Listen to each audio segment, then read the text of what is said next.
നൂറുമേനിയിലാകാം.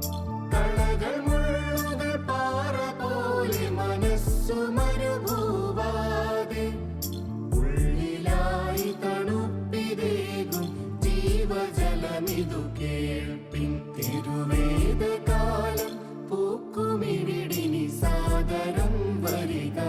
മനസ്സിലെ ഭാരമഖിലം നീക്കിയെന്നും സ്വസ്ഥരായിടാം. തിരുവേദകാലം പൂക്കുമിവിടിനി സാദരം വരിക. മനസ്സിലെ ഭാരമഖിലം നീക്കിയെന്നും